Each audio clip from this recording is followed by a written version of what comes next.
नमस्कार, सवाल इंडिया के में आपका बहुत बहुत स्वागत है। मेरा नाम है अंकित त्यागी। इस वक्त आप एनडीटीवी इंडिया के साथ हैं। इसरो कल जिन उपग्रहों को लॉन्च करने वाला था उन्हें अब कुछ देर में लॉन्च उनका होगा। भारत के अंतरिक्ष अभियानों में ये एक बड़ी छलांग साबित होने वाले हैं। ये लॉन्च आज 4 बजे कर 12 मिनट पर होने जा रहा है। प्रोबा 3 दो उपग्रह कोरोनाग्राफ और ऑक्टर को अंतरिक्ष में लेकर जा रहा है। ये मौसम का और सूरज के बाहरी हिस्सों का अध्ययन करेंगे। ये दोनों उपग्रह 150 मीटर की दूरी पर उड़ान भरते हुए सूर्य का अध्ययन करेंगे और सौर वातावरण के बारे में नई जानकारी प्रदान करेंगे। इस मिशन का मुख्य उद्देश्य सूर्य के उच्च तापमान और सौर वायु की गति को समझना है। जो उपग्रह को 9.4 किलोमीटर प्रति सेकंड का वेग तथा निर्धारित कक्षा में अंतक्षेपित करेगा। पूरे प्रमोशन का कार्यकाल लगभग 1122 इस वक्त ये लाइव तस्वीरें आप देख रहे हैं। जो उपग्रह हैं उनको जिस तरीके से पूरा जब तैयारी आखिरी समय की जो तैयारी है, जो काउंटडाउन है, वो उस वक्त चल रहे हैं। दोनों उपग्रह लॉन्च होने से पहले ये आपको तस्वीरें इस वक्त लाइव दिखाई पड़ रही हैं।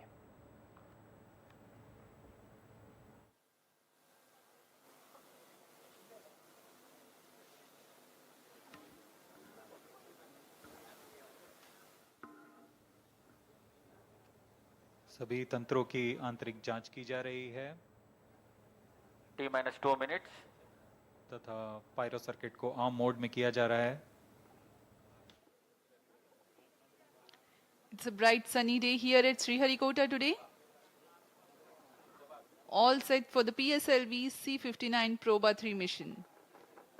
We are 1 minute 40 seconds from the launch time.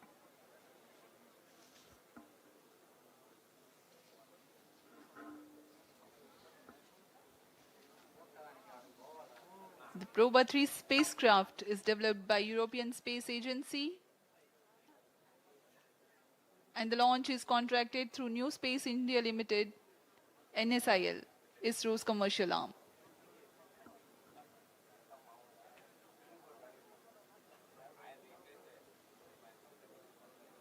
Automatic launch sequence जारी है। all stations stand by for the time mark. T-1 minute. Sharp around. अब हम ठीक 1 मिनट दूरी पर -55 प्रमोशन seconds. से सभी गतिविधियां आबाद रूप से जारी। -50 seconds. Sequences सेकंड्स पर रिएक्शन कंट्रोल थ्रस्टर को प्रज्वलित किया जाएगा। -45 seconds. फिर T0 पर कोर बूस्टर प्रज्वलित होगा। -40 seconds. -35 seconds. -30 seconds. Real-time programs activated. -25 seconds. -20 seconds. -15 seconds. 10, 9, 8, 7, 6, 5, 4, 3, 2, 1, 0.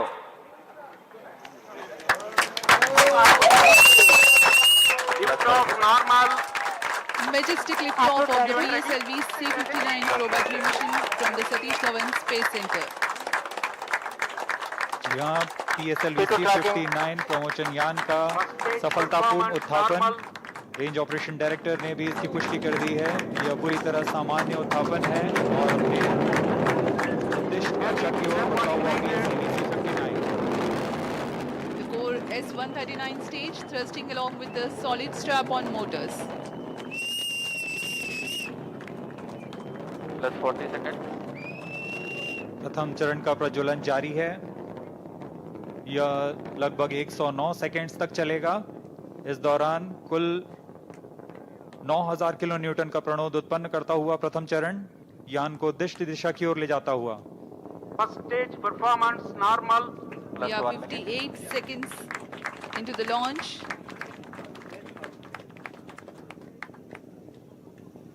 Burning together the first stage, Shadow man under core tracking. motor and Ground the lead strap on strap-ons possibility together to. generate about 9,000 kilonewton Sharp thrust. man under tracking.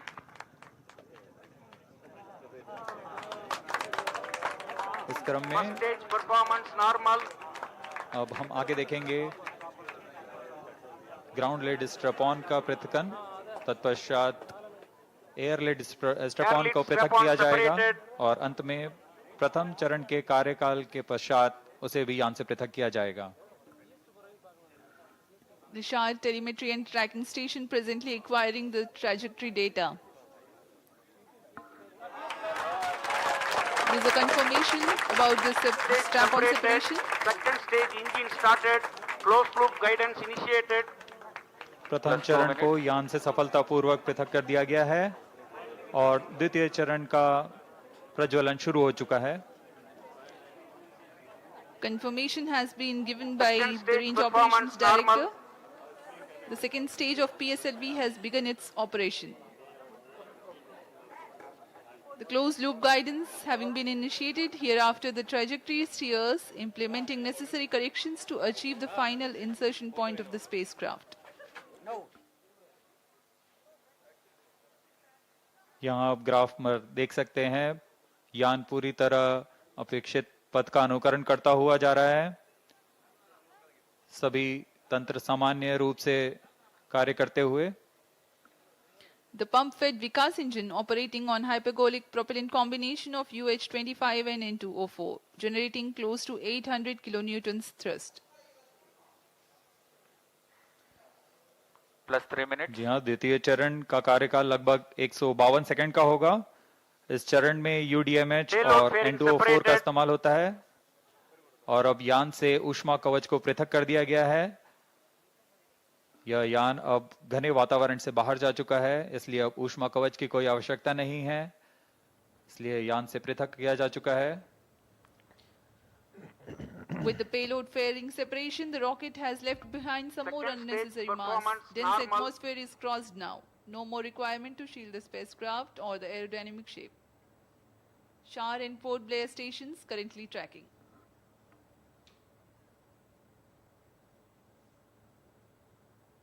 सभी गतिविधियां पूर्व निर्धारित तरीके से जारी हैं। अब हम प्रमोशन से 230 सेकंड की दूरी पर आ चुके हैं। इस समय ऊंचाई 147 किलोमीटर तथा सापेक्ष गति Plus 4 minutes. 4.2 किलोमीटर प्रति second. 152 kilometers altitude. We are 247 seconds into the launch. PS2 still operating.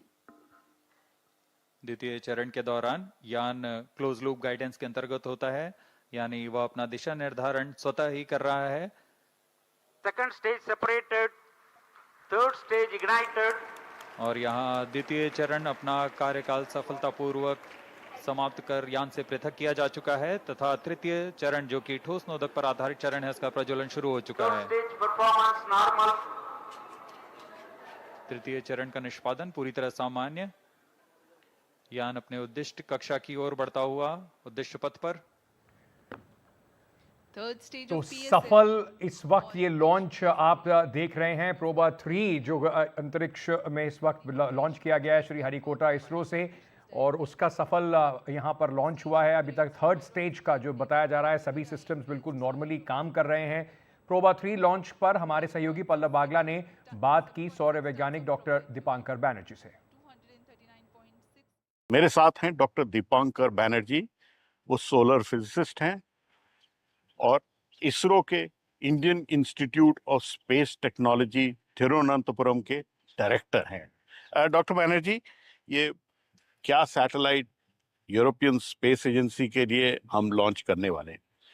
तो ये यूरोप का जो स्पेस एजेंसी है उसको ईसा भी बोला जाता है। उसका एक टेक्नोलॉजी डिमॉन्स्ट्रेशन मिशन इसको कहा जाता है। टेक्नोलॉजी डिमॉन्स्ट्रेशन का मतलब है कि पहले जो हमारा सैटेलाइट टेक्नोलॉजी में जो रेगुलर चलता है उससे आगे जाने के लिए नया कुछ ट्राई करने के लिए टेक्नोलॉजी का नया नया पार्ट्स जाके हम अंतरिक्ष में जाते हैं। तो ये ईसा का एक टेक्नोलॉजी डिमॉन्स्ट्रेशन मिशन है, पर्टिकुलरली सूर्य के अध्ययन के लिए है। तो हम लोग सोलर एक्लिप्स जो होता है सूर्य ग्रहण ग्रहण। देखने के लिए आपको ग्राउंड से वेट करना पड़ता है, बिकॉज ये साल में एक बार ही होगा, वो भी कहाँ होगा? कहाँ होगा, वहां पे दिखेगा भागना नहीं होगा। पड़ेगा, दिखेगा नहीं।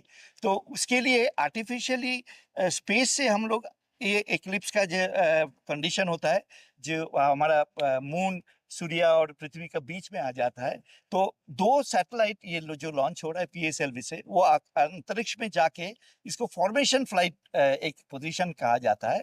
एक सामने वाला सैटेलाइट वो मून के जैसा सूर्य और पृथ्वी के बीच में आ जाएगा, और दूसरा वाला सैटेलाइट में जहाँ पे मून का जब शैडो जब पड़ता है, जो टोटल एक्लिप्स के टाइम में होता है, वैसे ही पोजीशन में दूसरा सैटेलाइट रहेगा।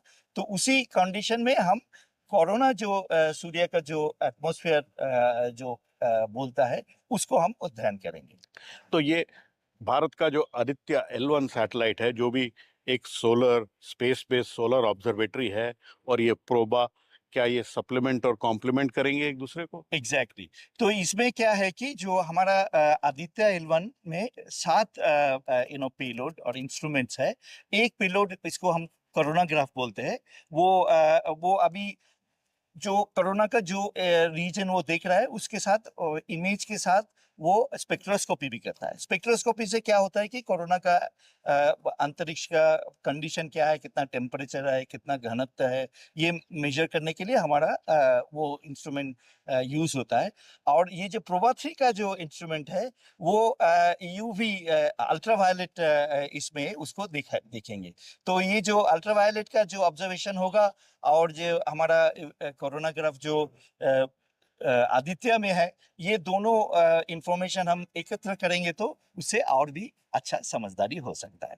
तो क्या हमारी समझ बढ़ेगी कि सूरज कभी कभी इतना सोलर स्टॉर्म, और जिसको अगर हम अपनी भाषा में बोलें, कभी कभी सूरज बहुत गुस्सा हो जाता है, तो उसकी समझ बढ़ेगी? हाँ, तो यही हमारा आज का बहुत जरूरी ये काम है, क्योंकि सूर्य का एक्चुअली ये जो ये नक्षत्र है, वो कभी कभी ये हम लोग सोलर साइकिल बोलता है, उसका थोड़ा मैग्नेटिक एक्टिविटी ज्यादा हो जाता है, और वो मैग्नेटिक एक्टिविटी ज्यादा होने से वो एटमॉस्फेयर में कुछ विस्फोटन होता है, इसको सोलर फ्लेयर बोलते हैं। और उसके सोलर फ्लेयर के बाद कोरोनल मास इजेक्शन, एक बड़ा वाला विस्फोटन, वो सूर्य से अंतरिक्ष में कहीं पे भी जा सकता है। चार्ज पार्टिकल आते हैं। चार्ज पार्टिकल आता है, मटेरियल आता है, उसके साथ मैग्नेटिक मटेरियल आता है। तो ये हमारा सैटेलाइट को जब वो धक्का लगाता है, तो सैटेलाइट को एकदम डिस्ट्रॉय नुकसान कर हो जाता सकता है, है, हाँ। नुकसान भी करता है, उसका कम्युनिकेशन डिसरप्टेड हो जाता है। जब ये हम लोग सौर झड़ भी बोलता है, सो झड़ आके जब सैटेलाइट को धमाका लगाता है, तो ये जानकारी के लिए हमको कंटिन्यूअसली सूर्य को देखना चाहिए, और वो देखते देखते हमको अभी उससे पता चलता है कि कब ये होने का संभावना ज्यादा है। ये एक बात है, संभावना का पहले से हमारा जानकारी। और एक बार झड़ सूर्य से आया, तो 1 दिन या 2 दिन बाद वो सैटेलाइट को धक्का लगाएंगे, तो हमको वो झड़ को स्टडी करना होता है, तो हम प्रेडिक्ट कर सकते हैं कि वो कब झड़ वो सैटेलाइट को धमाका लगाएंगे, तो उससे हम सैटेलाइट को थोड़ा बचाने की कोशिश कर सकता है। तो इस लॉन्च में क्या खास बातें हैं, क्यों ये भारत के लिए अहम है, इस पर ज्यादा जानकारी दे रहे हैं हमारे सहयोगी पल्लव बागला। भारतीय अंतरिक्ष एजेंसी का polar satellite launch vehicle Sriharikota से प्रक्षेपण के लिए तैयार है। भारतीय अंतरिक्ष एजेंसी यूरोपियन स्पेस एजेंसी का प्रोबा 3 नाम का सैटेलाइट अंतरिक्ष में भेजने के लिए पूरी तरह तैयार है। ये जानना जरूरी है, कल इसी प्रक्षेपण को 24 घंटे के लिए पोस्टपोन किया गया था, क्योंकि प्रोबा सैटेलाइट में कोई नुक्स था। यूरोपियन स्पेस एजेंसी ने मांगा कि उनको 24 घंटे चाहिए, और वो 24 घंटे से आज प्रक्षेपण के लिए पोलर सैटेलाइट लॉन्च व्हीकल फिर तैयार है। Polar satellite launch vehicle Bharat का वर्क हॉर्स रॉकेट है, और ये उसका 61वां लॉन्च है। ये प्योरली कमर्शियल लॉन्च है। इसरो का commercial arm new space India limited, उसने यूरोपियन स्पेस एजेंसी का ये कॉन्ट्रैक्ट जीता, और यूरोपियन स्पेस एजेंसी का प्रोबा 3 सैटेलाइट अंतरिक्ष में भेजने के लिए भारत तैयार है। प्रोबा 3 सैटेलाइट एक खास किस्म का सैटेलाइट है, जो अंतरिक्ष में जाके एक आर्टिफिशियल सूर्य ग्रहण बनाएगा। ये एक नहीं 2 सैटेलाइट हैं जो साझा रूप से काम करेंगे, ट्विन्स हैं। ये दोनों सैटेलाइट मिलके एक आर्टिफिशियल सूर्य ग्रहण बनाएंगे और सूरज के बारे में गहरी जानकारी इकट्ठी करने की कोशिश करेंगे। ये पहली बारी दुनिया में कोई फॉर्मेशन फ्लाइंग का सैटेलाइट बना रहा है। एक सैटेलाइट जो है वो सूरज के पास रहेगा और उससे शैडो जो है दूसरे सैटेलाइट पे आएगी, जहां पे उसको शैडो को फिर सूरज के कोरोना को स्टडी करने के लिए काम आएगा।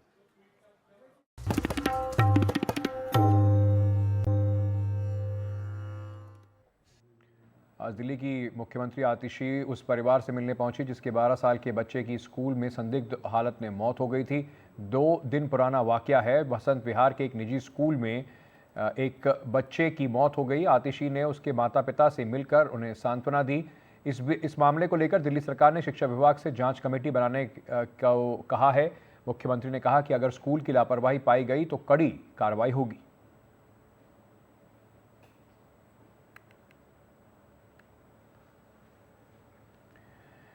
चलिए अब बात करते हैं महाराष्ट्र की, जहां पर आखिरकार 11 दिनों बाद एक बड़े महायुति की जीत के बाद आखिरकार सरकार आज बनती दिखाई पड़ेगी। मुख्यमंत्री का शपथ ग्रहण समारोह आज शाम 5:30 बजे है। शपथ ग्रहण समारोह में प्रधानमंत्री नरेंद्र मोदी और गृह मंत्री अमित शाह भी मौजूद होंगे। देवेंद्र फडणवीस तीसरी बार महाराष्ट्र के मुख्यमंत्री पद की शपथ लेंगे। कल फडणवीस ने एनसीपी के अध्यक्ष अजीत पवार और शिवसेना अध्यक्ष एकनाथ शिंदे के साथ प्रेस कॉन्फ्रेंस की और बताया कि तीनों नेता शपथ लेंगे, लेकिन शपथ समारोह के लिए शिवसेना और एनसीपी का जो निमंत्रण पत्र सामने आया है उसमें शिंदे का नाम नहीं है। इससे ये सवाल उठ रहा है कि आज शिंदे शपथ लेंगे भी या नहीं, पर कहा यह जा रहा है कि शपथ सिर्फ मुख्यमंत्री और उप मुख्यमंत्री की होगी। उसके बाद बाकी बचे मंत्री पद के विस्तार बाद में किए जाएंगे।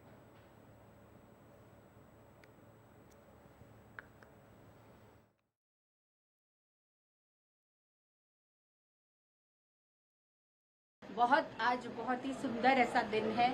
आज देवेंद्र जी छठी बार एमएलए बन चुके हैं और तीसरी बार मुख्यमंत्री पद उनको मिल रहा है, उसका आनंद है। पर आनंद से ज़्यादा एक जिम्मेदारी का मन में एक अनुभूति है और बहुत से काम हैं जो महाराष्ट्र के लिए करने हैं उनको, और हम सभी को उनका साथ देना है, तो उसकी ज़्यादा एक जिम्मेदारी का जो एक एहसास है वो मन में ज़्यादा है। आज चैनल के ऊपर जो उप मुख्यमंत्री पद के बारे में हमारे एमएलए लोगों के नाम आ रहे हैं वो गलत है, इससे हम कोई भी सहमत नहीं है। हमारे नेता एकनाथ शिंदे साहब ही उप मुख्यमंत्री बने, ये हमारी सबकी इच्छा है। हमने कल साहब को बताया है और हमको विश्वास है कि हमने जो रिक्वेस्ट की है उसका स्वीकार माननीय एकनाथ शिंदे साहब करेंगे और आज वो उप मुख्यमंत्री पद की शपथ लेंगे। जितेंद्र दीक्षित मेरे सहयोगी इस वक्त हमारे साथ जुड़ रहे हैं मुंबई से। जितेंद्र, अभी तक एक सस्पेंस खत्म, मुख्यमंत्री कल कौन बनेगा ये बात तय हो गई। अब ये उप मुख्यमंत्री शिंदे बनेंगे या नहीं बनेंगे उस पर कुछ सस्पेंस बचा हुआ है, लेकिन उसके साथ साथ पर्दे के पीछे क्या चल रहा है जरा ये भी बताइएगा कि किस तरीके से तैयारी आज इस शपथ ग्रहण समारोह की है। जी बिल्कुल, देखिए जहां तक एकनाथ शिंदे के शपथ ग्रहण को लेकर सवाल खड़ा हुआ है तो लगभग स्थिति स्पष्ट हो गई। अब उनके पार्टी के नेताओं ने भी बताया है कि एकनाथ शिंदे शपथ लेने के लिए आने वाले हैं और आज शाम को आजाद मैदान में मैं आजाद मैदान के बाहर ही खड़ा हूं और यहां पर जो शपथ विधि समारोह होगा, यहां पर देवेंद्र फडणवीस मुख्यमंत्री पद की शपथ लेंगे और उनके साथ अजीत पवार और एकनाथ शिंदे ये दोनों लोग उप मुख्यमंत्री पद की शपथ लेने वाले हैं। ये बात बिल्कुल साफ हो चुकी है और यहाँ पर इस शपथ विधि समारोह में हिस्सा लेने के लिए राज्य भर के अलग अलग इलाकों से दोनों ही पार्टियों के शिवसेना के कार्यकर्ता हैं, काफी देर से जो है उनका आना शुरू हुआ है, लेकिन हम दोपहर से देख रहे हैं कि एनसीपी के कार्यकर्ता और बीजेपी के कार्यकर्ता बड़े पैमाने पर यहां पहुंच रहे हैं। करीब 40,000 कार्यकर्ता जो है इन तीनों पार्टियों की उम्मीद की जा रही है कि वे पहुंचेंगे आजाद मैदान में शपथ विधि समारोह जब होगा तो। और यहां पर हम देख रहे हैं कि तमाम अलग अलग पार्टी के जो वरिष्ठ नेता हैं उनको बुलाया गया है। 6 पूर्व मुख्यमंत्रियों को बुलाया गया है, बीजेपी शासित राज्य के मुख्यमंत्रियों को बुलाया गया है, बॉलीवुड की हस्तियों को यहां पर बुलाया गया है और यही नहीं, विपक्ष के नेताओं को भी बुलाया गया है। हमारे साथ प्रताप सरनाइक हैं जो कि शिंदे वाली शिवसेना के विधायक हैं। सरनाइक जी, शिंदे साहब की नाराजगी खत्म हो गई है, उप मुख्यमंत्री पद की शपथ ले रहे हैं। शिंदे साहब की थी नहीं, आपके चैनल के माध्यम से ये सब चल रहा था। शिंदे साहब पहले दिन से खुश थे, उन्होंने राज्यपाल महोदय के पास आके अपना समर्थन भी दे दिया था। पहले ही दिन उन्होंने डिक्लेयर कर दिया था कि महायुति सरकार है, हमारी सरकार है और हमारा समर्थन रहेगा। तो मंच पर नजर आएंगे एकनाथ शिंदे जी शपथ लेते हुए और शपथ भी ग्रहण करेंगे उप मुख्यमंत्री के तौर पे, और उप मुख्यमंत्री के तौर पे शपथ ग्रहण करने के बाद राज्यों को सुजलाम सुफलाम करने में भी वो कामयाब होंगे। जिन विभागों को लेकर बात चल रही थी कि नगर विकास मंत्रालय और गृह मंत्रालय चाहिए, क्या वो आपको मिल रहे हैं? देखिए, अभी तक तो उसके बारे में हमें कुछ बात नहीं है, मगर एक है कि भारतीय जनता पार्टी का जो वरिष्ठ नेतृत्व है, शिंदे साहब को नाराज नहीं करेंगे, ये हमको पता है। जी धन्यवाद। तो ये थे प्रताप सरनाइक, शिवसेना के विधायक, जो कह रहे थे कि भारतीय जनता पार्टी का वरिष्ठ नेतृत्व जो है इनको नाराज नहीं करेगा और जो मांगे इनकी रखी गई हैं हो सकता है कि वो पूरी की जाएंगी। और इन्होंने एक बड़ी खबर अभी ये दे दी कि एकनाथ शिंदे मंच पर नजर आएंगे उप मुख्यमंत्री पद की शपथ लेते हुए। तो पूरी तरह से तस्वीर साफ हो चुकी है। आज शाम की शपथ विधि की 5:30 बजे शपथ विधि का कार्यक्रम शुरू होगा। प्रधानमंत्री नरेंद्र मोदी की मौजूदगी में मंच पर वो रहेंगे, कई केंद्रीय नेता रहेंगे और उसी के साथ मंच के दाहिनी तरफ जो है करीब 400 साधु महंतों को भी बुलाया गया है देश भर के अलग अलग इलाकों से, ये संदेश देने के लिए कि देवेंद्र फडणवीस की ये जो सरकार बन रही है ये हिंदुत्ववादी सरकार है, साधु संतों का सम्मान करती है। और इसी के साथ शपथ विधि का कार्यक्रम जो है करीब 1 घंटे तक चलेगा। 6:30 के आसपास ये कार्यक्रम खत्म होगा। बहुत बहुत शुक्रिया हमारे साथ जुड़ने के लिए। जितेंद्र बता रहे हैं किस तरीके से तैयारियां हैं और एक ये भी बात अब साफ होती जा रही है कि एकनाथ शिंदे भी उप मुख्यमंत्री पद की शपथ लेने वाले हैं। देवेंद्र फडणवीस के गृहनगर नागपुर में आज खुशियां मनाई जा रही हैं। फडणवीस के दोस्तों ने एनडीटीवी से बातचीत की और स्कूल के दिनों को याद किया। महाराष्ट्र के मुख्यमंत्री के तौर पर देवेंद्र फडणवीस तीसरी बार शपथ लेने जा रहे हैं। नागपुर में खुशियों का माहौल है, जो उनका गृहनगर है, और ख़ास तौर पर उनके साथ बचपन में स्कूल में एक साथ दिन बिताए वो लोग आज खुशी का ठिकाना उनका नहीं है, गर्व महसूस कर रहे हैं। हमारे साथ एक खास शख्स भी यहाँ मौजूद है, डॉक्टर निशित विजयन, जो उन्हें ये और उनकी टीम उनको अक्सर गेंद मारकर उनको परेशान करते थे। क्यों करते थे, इनसे ही पूछेंगे। सर, अब समय आ गया, बताइए। हाँ, वो हमारे जब स्कूल में आए थे तो हमने देखा कि वो अक्सर खेल कूद से ज़्यादा ही दूर रहते थे।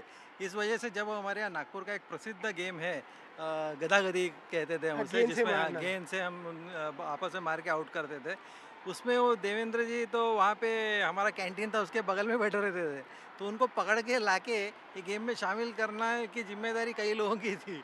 तो उसको लाते थे और बच्चे जानबूझ कर उसको मारते थे, कम से वो उलट मारेंगे या खेलेंगे, लेकिन नहीं, वो ऐसा कुछ उनका प्रतिरोध दिखता नहीं था इन चीज़ों पे। वो बैक बेंचर भी थे, आप उनके सामने बैठते थे।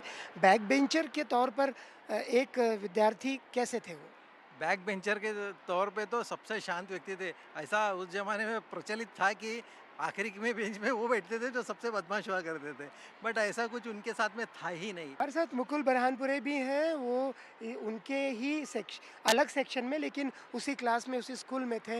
मुकुल जी, कोई यादें?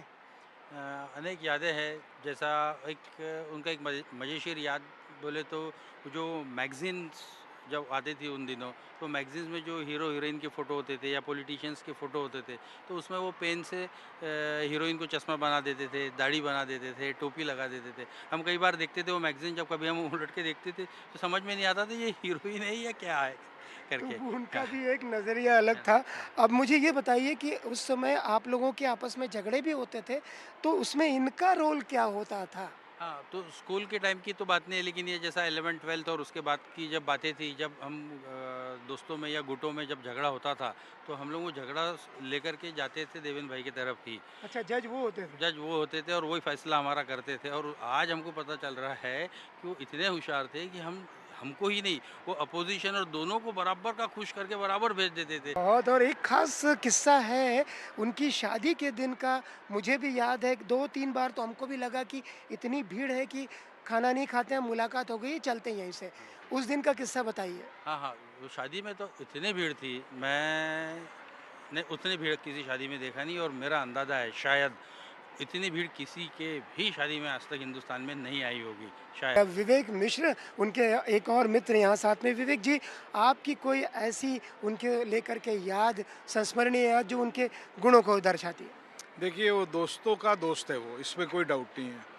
अभी 2 साल पहले मेरी लड़की की, बड़ी लड़की की शादी हुई, उनका कार्ड मैंने उनको दिया और उन्होंने मुझे वादा किया था कि वो ज़रूर आएंगे, पर अनफॉर्चुनेटली वो नहीं आ पाए कुछ रीज़न से। बट 2 महीने, शादी के 2 महीने बाद वो मुझे मिले और मुझे अपने पास बुला के पूछा कि शादी कैसी हुई, सब सही ढंग से हो गया क्या, सब बच्ची तेरी खुश है क्या। इसको बोलते दोस्ती। एक साफ सुथरी छवि, एक निष्कलंक छवि मेंटेन कर रखी है अभी तक, क्या कहेंगे? नहीं, यही उनकी खासियत है। आज तक कोई भी गलत इसमें वो पड़े नहीं है, ना उनका कोई कॉलेजेस है, ना कोई उनके। अच्छा, उन्होंने जो भी कुछ खोला है या खोलने वाले हैं, वो ऐसी चीज़ खोलने वाले हैं जो गरीबों के काम में आएगी, जो आम लोगों के काम में आएगी। जैसा हॉस्पिटल्स हो गया, जो मैं सुनने में आ रहा हूँ शायद वो खोले आज नहीं तो कल, तो वो यही करेंगे कि जो आम लोगों के लिए काम में आए।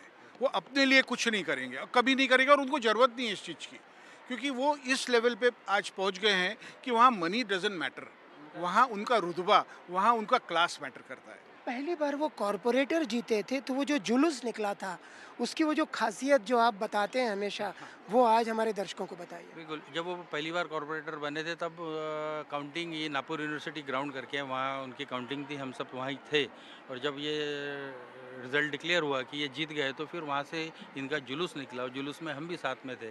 तो मैंने मेरी ज़िंदगी में पहला ऐसा पॉलिटिकल जुलूस देखा कि जहाँ पॉलिटिकल जुलूस चल रहा है, संदल बज रहे, बैंड बाजे बज रहे, लड़के उधम मचा रहे, नाच रहे, गा रहे, और ऐसे में जनरली ये होता है कि लेडीज़ लोग जो होती है, महिलाएं होती है, बच्चियाँ जो होती है, वो घर के अंदर चली जाती है कि भैया पॉलिटिकल जुलूस आ रहा। पर ये जो जुलूस ऐसा था कि वहाँ मैंने देखा कि महिलाएं घर से बाहर आ रही, और कई महिलाओं ने तो इनकी आरती उतारे। वो मैंने ज़िंदगी में कभी किसी पॉलिटिकल जुलूस में देखा नहीं था। तो देवेंद्र फडणवीस के दोस्तों का यही कहना है कि अब तो उन्होंने स्वयं के लिए कुछ और समय निकालना चाहिए, और हालांकि गर्व की भावना सबको हो रही है।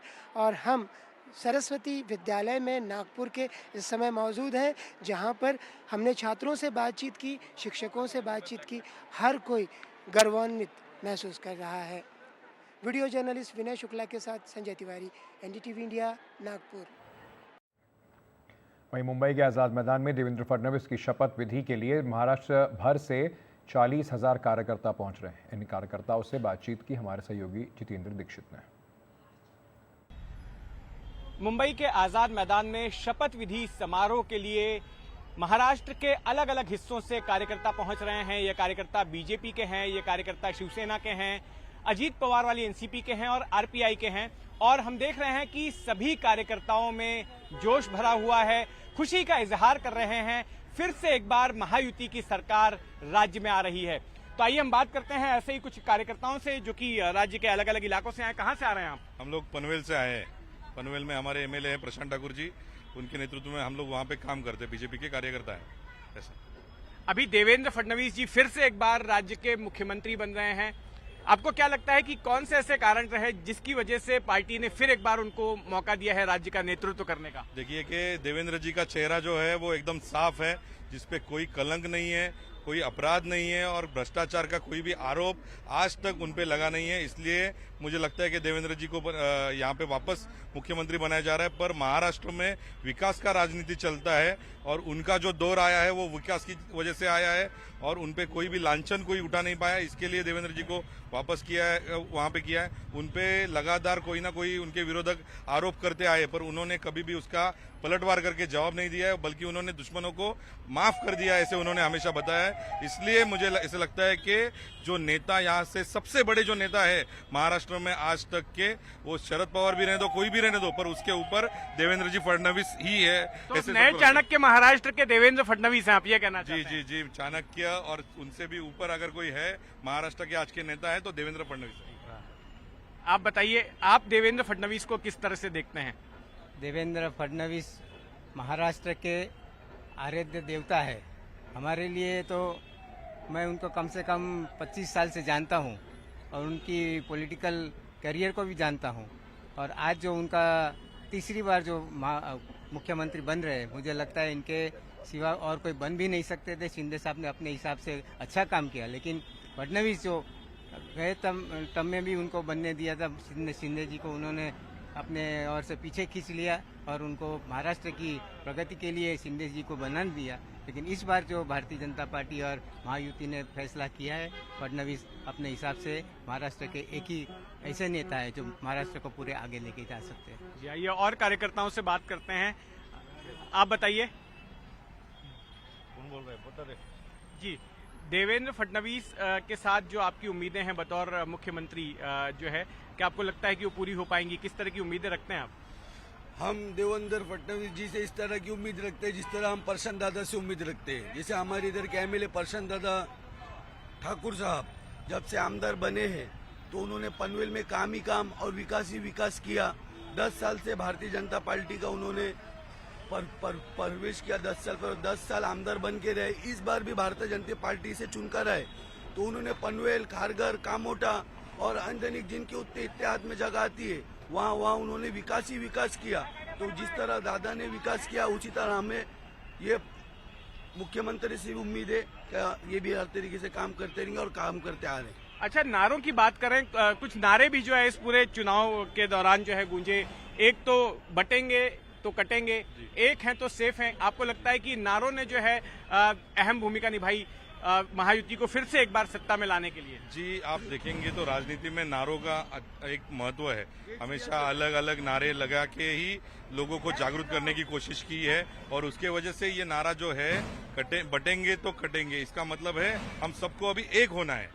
एक है तो सेफ है, इसका मतलब यही है कि अगर हम लोग अगर इकट्ठा रहेंगे तो इसलिए हम आगे बढ़ेंगे। और उसका वो नारा जब भी लगा और सबको वो भाया, इसके लिए आप देख रहे हैं कि 200 से ज्यादा सीट बीजेपी के और अलायंस पार्टी की आई हुई है। तो आपने सुना इन कार्यकर्ताओं को जो कि राज्य के अलग अलग इलाकों से पहुंच रहे हैं मुंबई में शपथ विधि समारोह में शामिल होने के लिए।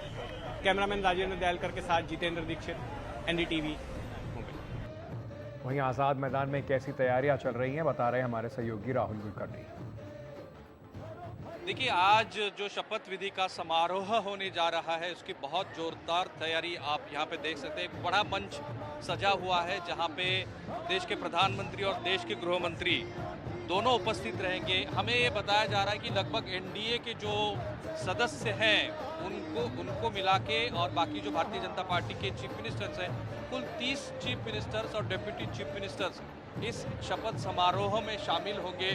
बिल्कुल ये जो मेन शपथ समारोह का मंच बना हुआ है उसके बाजू में इस साइड में लगभग देश के कोने कोने से आए हुए 300 संत और महंत उनको भी बुलाया गया है। ये बताया जा रहा है कि एकनाथ शिंदे, अर्थ मंत्री और डिप्टी चीफ मिनिस्टर के तौर पे अजित पवार और ऑब्वियसली मुख्यमंत्री के तौर पे तीसरी बार देवेंद्र फडणवीस जो हैं वो आज शपथ लेंगे। 5:26 को ये शपथ समारोह शुरू होने जा रहा है।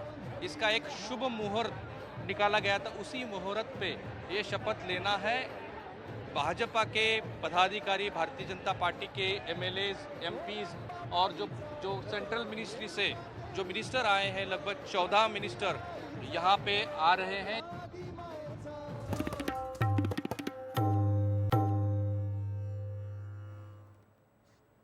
उत्तर प्रदेश के मुख्यमंत्री योगी आदित्यनाथ ने संभल हिंसा को लेकर बड़ा बयान दिया है। एक कार्यक्रम के दौरान योगी आदित्यनाथ ने संभल की घटना की तुलना बांग्लादेश के हालातों से की और उन्होंने कहा कि संभल और बांग्लादेश की घटना एक जैसी हैं। 500 साल पहले बाबर ने जो अयोध्या में किया वही आज बांग्लादेश और संभल में हो रहा है।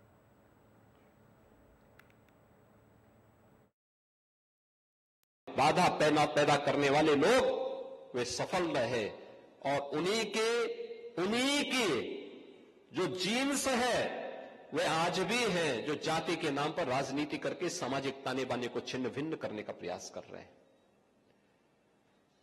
दुश्मन बगल के देश में किस प्रकार का कृत्य कर रहे हैं, याद रखना। किसी को अगर गलतफहमी हो, 500 वर्ष पहले बाबर के एक सिपह सालार ने जो कुंभ अयोध्या में किया था, जो काम संभल में किया था, और जो काम आज बांग्लादेश के अंदर हो रहा है, तीनों की प्रकृति, तीनों का डीएनए एक जैसा है। गलतफहमी में मत रहना। अगर कोई ये मानता है कि वो बांग्लादेश में हो रहा है, तो यहां भी बांटने वाले तत्व उनके लिए बेट बनकर के खड़े हो रखे हैं, पहले से खड़े हैं। वे समाज के सामाजिक ताने बाने को छिन्न भिन्न कर रहे हैं।